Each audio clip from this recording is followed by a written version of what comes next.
ನಮಸ್ಕಾರ. ನಾನು ಡಾಕ್ಟರ್ ಶಾಲಿನಿ, ನಿಮ್ಮ ಮಕ್ಕಳ ತಜ್ಞೆ. Happy pregnancy healthy child series ನ ಮೊದಲ ವಿಡಿಯೋಗೆ ನಿಮಗೆಲ್ಲರಿಗೂ ಸ್ವಾಗತ. ನಾನು ಆಲ್ರೆಡಿ ಇಂಟ್ರಡಕ್ಷನ್ ವಿಡಿಯೋದಲ್ಲಿ ಹೇಳಿರುವ ಎವ್ರಿ ವೀಕ್ ಈ ಒಂದು ಪ್ರೆಗ್ನೆನ್ಸಿ ರಿಲೇಟೆಡ್ ಮತ್ತೆ ಪ್ರೆಗ್ನೆನ್ಸಿ ಆದ ನಂತರ ಮಗುವಿನ ಆರೋಗ್ಯ ಬಗ್ಗೆ ಎವ್ರಿ ವೀಕ್ ವಿಡಿಯೋ ಅಪ್ಲೋಡ್ ಮಾಡಲಿಕ್ಕೆ ಪ್ರಯತ್ನ ಮಾಡ್ತೀನಿ. ಯಾಕೆ ವಿಡಿಯೋ ಈ ಸೀರೀಸ್ ಅನ್ನ ಸ್ಟಾರ್ಟ್ ಮಾಡಿದೆ ಅಂತ ಹೇಳಿದ್ರೆ, ಆಸ್ ಅ ನ್ಯೂ ಮದರ್ ಆಗಿ ಮತ್ತೆ ಡಾಕ್ಟರ್ ಆಗಿ ಈ ಪ್ರೆಗ್ನೆನ್ಸಿ ಜರ್ನಿಯಿಂದ ಅಂಡರ್ಗೋ ಆಗಬೇಕಾದ್ರೆ ಒಂದು ಸಣ್ಣ ಸಣ್ಣ ಪ್ರಾಕ್ಟಿಕಲ್ ಡೌಟ್ಸ್ ಇರುತ್ತೆ. ಅದು ಎಷ್ಟೊಂದು ಕನ್ಫ್ಯೂಷನ್ಸ್ ಅನ್ನ ಕಾಸ್ ಮಾಡುತ್ತೆ. ಅದನ್ನ ಮಾಡ್ಬೇಕಾ, ಇದನ್ನ ಮಾಡಬಾರ್ದಾ, ಯಾವ್ದನ್ನ ಊಟ ಮಾಡಬೇಕು, ಯಾವ್ದನ್ನ ಊಟ ಮಾಡಬಾರ್ದು, ಈ ಒಂದು ಕೆಲವೊಂದು ಸಿಂಪ್ಟಮ್ಸ್ ಗಳು ಯಾವ ರೀತಿ ಇರುತ್ತೆ ಅಂತ ಹೇಳಿ, ಇದು ನಾರ್ಮಲ್ ಅಬ್ನಾರ್ಮಲ್, ಇದು ನನಗಷ್ಟೇ ಆಗ್ತಿದೆಯಾ ಅಥವಾ ಎಲ್ಲರಿಗೂ ಆಗುತ್ತಾ, ಈ ರೀತಿಯಾದಂತಹ ಸಣ್ಣ ಸಣ್ಣ ಡೌಟ್ಸ್ ಗಳು ಒಂದು ಪ್ರೆಗ್ನೆನ್ಸಿಯಲ್ಲಿ ಆಲ್ರೆಡಿ ಇರುವಂತಹ ಸ್ಟ್ರೆಸ್ ಅನ್ನು ಜಾಸ್ತಿ ಮಾಡುತ್ತೆ. ಸೊ ಹಾಗಾಗಿ ಈ ರೀತಿಯಾದಂತಹ ಕೆಲವೊಂದು ಡೌಟ್ಸ್ ಗಳಿಗೆ ಮತ್ತೆ ಮಗುವಿನ ಆರೋಗ್ಯ ಮತ್ತೆ ಬೆಳವಣಿಗೆಯನ್ನು ದೃಷ್ಟಿಯಲ್ಲಿ ಇಟ್ಕೊಂಡು ನಾವು ಯಾವುದೆಲ್ಲ ಸಣ್ಣ ಸಣ್ಣ ಚೇಂಜಸ್ ಅಥವಾ ಸ್ಟೆಪ್ಸ್ ಅನ್ನು ತಗೊಳ್ಬಹುದು, ಮತ್ತೆ ಏನೇನೆಲ್ಲ ಪ್ರಾಬ್ಲಮ್ಸ್ ಗಳನ್ನು ಕಾಮನ್ ಆಗಿ ಫೇಸ್ ಮಾಡ್ತಾರೆ ಅನ್ನೋದ್ರ ಬಗ್ಗೆ ಸೀರೀಸ್ ಅಲ್ಲಿ ಮಾತಾಡ್ಲಿಕ್ಕೆ ಇಷ್ಟಪಡ್ತೀನಿ. ನಿಮ್ಗೆ ಗೊತ್ತಿರುವಂತಹ ಯಾವುದೇ ಹೊಸ ತಾಯಂದ್ರಾಗಿರ್ಬೋದು ಅಥವಾ ಪ್ರೆಗ್ನೆಂಟ್ ಮದರ್ಸ್ ಆಗಿರ್ಬೋದು ಇದ್ರೆ ಅವರ ಜೊತೆ ಈ ವಿಡಿಯೋನ ಶೇರ್ ಮಾಡೋದನ್ನ ಮರಿಬೇಡಿ. ಡೆಫಿನೆಟ್ಲಿ ಅವರಿಗೆ ಹೆಲ್ಪ್ ಆಗುತ್ತೆ ಅಂತ ಭಾವಿಸ್ತೀನಿ. ಸೊ ತಡ ಮಾಡದೆ ಇವತ್ತಿನ ವಿಡಿಯೋನ ಸ್ಟಾರ್ಟ್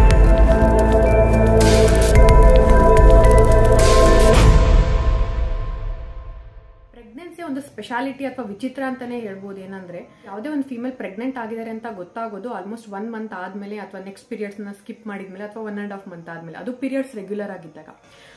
ಆಲ್ಮೋಸ್ಟ್ ಒಂದು ತಾಯಿಯ ಗರ್ಭದಲ್ಲಿ ಆಲ್ರೆಡಿ ಶಿಶುವಿನ ಬೆಳವಣಿಗೆ ಆಲ್ರೆಡಿ ಸ್ಟಾರ್ಟ್ ಆಗಿರುತ್ತೆ. ಸೊ ಆಲ್ರೆಡಿ ಮೊದಲ 20 ರಿಂದ 40 ದಿನ ಅಂತ ಏನ್ ಕರಿತೀವಿ, ಅದು ಮಗುವಿನ ನರಮಂಡಲದ ಬೆಳವಣಿಗೆ ಆಗ್ತಾ ಇರುತ್ತೆ. ಆಲ್ರೆಡಿ ನರಮಂಡಲದ ಬೆಳವಣಿಗೆ ಸ್ಟಾರ್ಟ್ ಆಗಿರುತ್ತೆ. ಈ ಒಂದು ಫೇಸ್ ಬಹಳನೇ ಇಂಪಾರ್ಟೆಂಟ್ ಆಗಿರುತ್ತೆ. ಎಷ್ಟೊಂದು ಫೀಮೇಲ್ಸ್ಗೆ ಇದ್ರ ಬಗ್ಗೆ ಗಮನ ಇಲ್ದಿರಾ ಅಥವಾ ಪ್ರೆಗ್ನೆನ್ಸಿ ಕರೆಕ್ಟ್ ಆಗಿ ಪ್ಲಾನ್ ಮಾಡದೇ ಇದ್ದಾಗ, ಕೆಲವೊಂದು ತಗೊಳ್ಬಾರ್ದಂತ ಮೆಡಿಸಿನ್ಸ್ ಅನ್ನು ತಗೊಂಡಾಗ ಎಷ್ಟೊಂದು ಅದರ್ ಪ್ರೆಗ್ನೆನ್ಸಿ ಕಾಂಪ್ಲಿಕೇಶನ್ಸ್ ಆಗ್ತವೆ. ಎಸ್ಪೆಷಲಿ ಕೆಲವೊಂದ್ಸರಿ ಅಬಾರ್ಷನ್ಸ್ ಆಗುವಂತ ಚಾನ್ಸಸ್ ಇರುತ್ತೆ. ನ್ಯೂರಲ್ ಟ್ಯೂಬ್ ಡಿಫೆಕ್ಟ್ ಅಂತ ಕರಿತೀವಿ. ಕೆಲವೊಂದು ಮಕ್ಕಳಲ್ಲಿ ನ್ಯೂನ್ಯತೆ ಉಂಟಾಗುವಂತ ಚಾನ್ಸಸ್ ಇರುತ್ತೆ.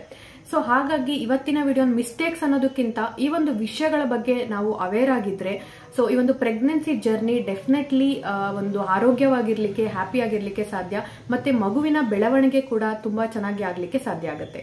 ಸೊ ಈ ಒಂದು 5 ವಿಷಯಗಳ ಬಗ್ಗೆ ಮಾತಾಡ್ತೀನಿ. ಅದರಲ್ಲಿ 5 ವಿಷಯಗಳು ಯಾವ್ದ್ಯಾವ್ದು ಅಂತ ಹೇಳಿದ್ರೆ, ಮೊದಲನೇದಾಗಿ ಪ್ರೆಗ್ನೆನ್ಸಿ ಪ್ಲಾನಿಂಗ್, ಎರಡನೇದು ಫಿಸಿಕಲ್ ಸ್ಟಾಮಿನಾ ಅಥವಾ ಫಿಸಿಕಲ್ ಎಕ್ಸರ್ಸೈಸ್ ಯಾವ ರೀತಿ ಇರಬೇಕು, ಮೂರನೇದು ಮೆಂಟಲ್ ಪ್ರಿಪರೇಷನ್, ಮತ್ತೆ 4ನೇದು ನಮ್ಮ ಡಯಟ್ ಹೇಗಿರಬೇಕು ಪ್ರೆಗ್ನೆನ್ಸಿಗಿಂತ ಮುಂಚೆ, ಮತ್ತೆ 5ನೇದು ಕೆಲವೊಂದು ಬ್ಲಡ್ ಟೆಸ್ಟ್ ಗಳು ರಿಕ್ವೈರ್ಮೆಂಟ್ ಇದೆ, ಯಾವ್ದೆಲ್ಲ ಬ್ಲಡ್ ಟೆಸ್ಟ್ ಗಳು ಇಂಪಾರ್ಟೆಂಟ್, ಮಾಡಿಸ್ಬೇಕಾ ಅನ್ನೋದ್ರ ಬಗ್ಗೆ ಡೀಟೇಲ್ ಆಗಿ ಚರ್ಚೆ ಮಾಡ್ತೀನಿ.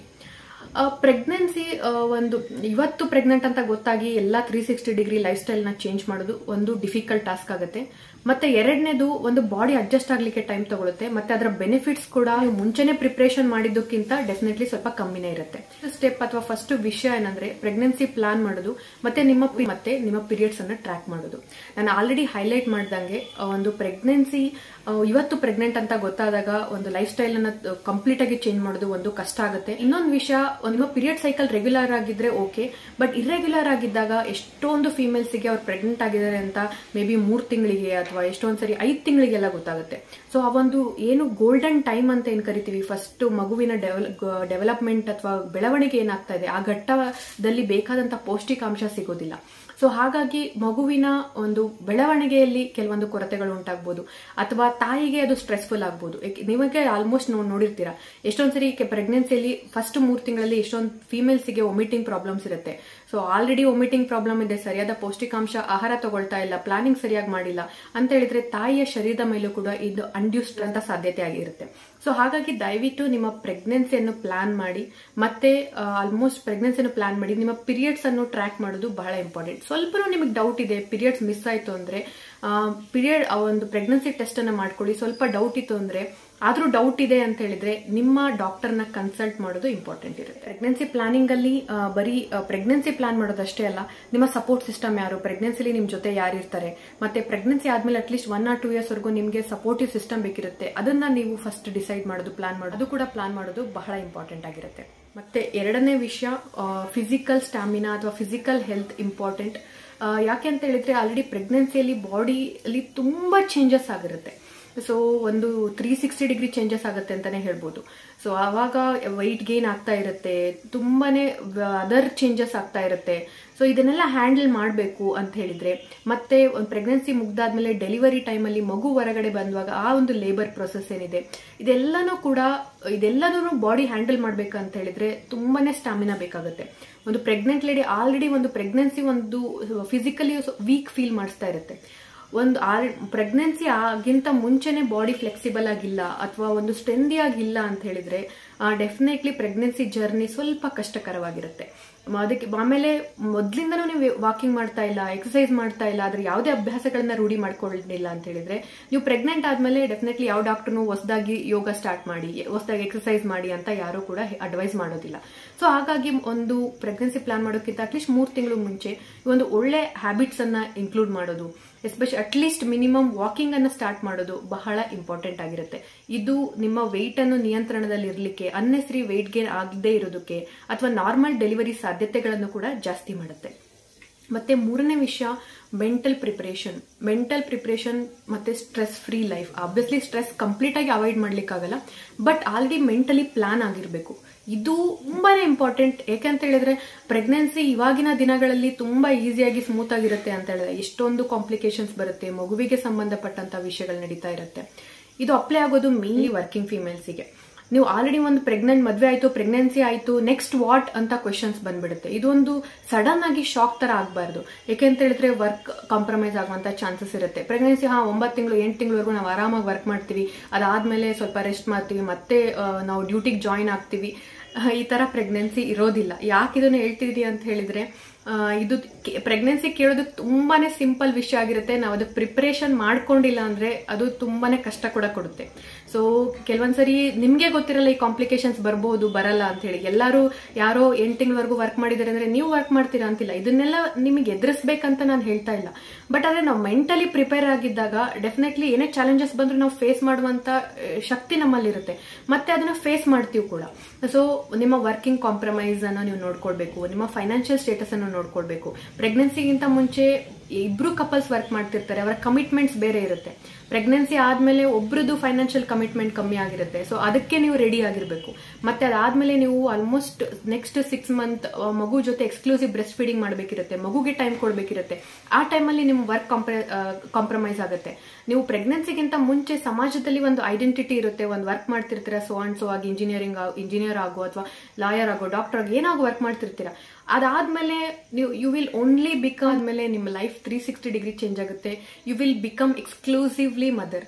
ನಿಮ್ಮ ತಲೆಯಲ್ಲಿ ಒಂದು ಓಡುವಂತ ವಿಷಯ ಒಂದೇ ಅಂತ ಹೇಳಿದ್ರೆ ಅದು ಮಗು ಮಾತ್ರ ಆಗಿರುತ್ತೆ. ಸೊ ಹಾಗಾಗಿ ಇದೆಲ್ಲನೂ ಕೂಡ ನೀವು ರೆಡಿ ಆಗಿರೋದು, ಅಥವಾ ಆಲ್ರೆಡಿ ನಿಮ್ಮ ಕಲೀಗ್ಸ್, ನಿಮ್ಮ ಜೊತೆಗಿರೋರು ಪ್ರೆಗ್ನೆಂಟ್ ಆಗಿ ಅಥವಾ ಒಂದು ಡೆಲಿವರಿ ಆಗಿದ್ರೆ ಅವ್ರ ಜೊತೆ ಮಾತಾಡೋದು ಬಹಳ ಬಹಳ ಇಂಪಾರ್ಟೆಂಟ್. ನಾನು ಹೇಳ್ತಿರೋದು ತುಂಬಾ ಫನ್ನಿ ಆಗಿ ಅನ್ಸ್ಬೋದು ಅಥವಾ ಇದು ಇಂಪಾರ್ಟೆಂಟ್ ಅಂತ ಅನಿಸ್ಬೋದು, ಬಟ್ ಈ ಒಂದು ಜರ್ನಿಯಿಂದ ಅಂಡರ್ಗೋ ಆದವ್ರಿಗೆ ಮಾತ್ರನೇ ಇದು ಇಂಪಾರ್ಟೆನ್ಸ್ ಗೊತ್ತಾಗುತ್ತೆ. ಸೊ ಹಾಗಾಗಿ ದಯವಿಟ್ಟು ಪ್ರೆಗ್ನೆನ್ಸಿಗಿಂತ ಮುಂಚೆ ಒಂದು ಮೆಂಟಲ್ ಪ್ರಿಪ್ರೇಷನ್ ಅನ್ನೋಂಥದ್ದು ಬಹಳ ಇಂಪಾರ್ಟೆಂಟ್ ಆಗಿರುತ್ತೆ. ಮತ್ತೆ 4ನೇ ವಿಷಯ ಡಯಟ್ ತುಂಬಾನೇ ಇಂಪಾರ್ಟೆಂಟ್. ಯಾಕೆ ಅಂತ ಹೇಳಿದ್ರೆ ಜೀವಕ್ಕೆ ಜನ್ಮ ಕೊಡ್ತಿರ್ತಾಳೆ, ಆ ಒಂದು ಮಗುವಿನ ಎಲ್ಲ ಆರ್ಗನ್ಸ್, ಆ ಒಂದು ಮಗುವಿನ ಬೋನ್ಸ್ ಎಲ್ಲಾನು ಡೆವಲಪ್ ಆಗ್ತಿರುತ್ತೆ. ಅದಕ್ಕೆಲ್ಲಾನು ತಾಯಿಯಿಂದನೇ ಪೌಷ್ಟಿಕಾಂಶ ಹೋಗುತ್ತೆ. ಎಸ್ಪೆಷಲಿ ಒಂದು ಪ್ರೆಗ್ನೆನ್ಸಿಯಲ್ಲಿ ಅಯನ್ ಆಗಿರ್ಬೋದು, folic acid, B12, zinc, selenium ಇನ್ನಿತರ ಅಂಶಗಳು ಬಹಳನೇ ಪ್ರಮುಖ ಪಾತ್ರ ವಹಿಸುತ್ತೆ.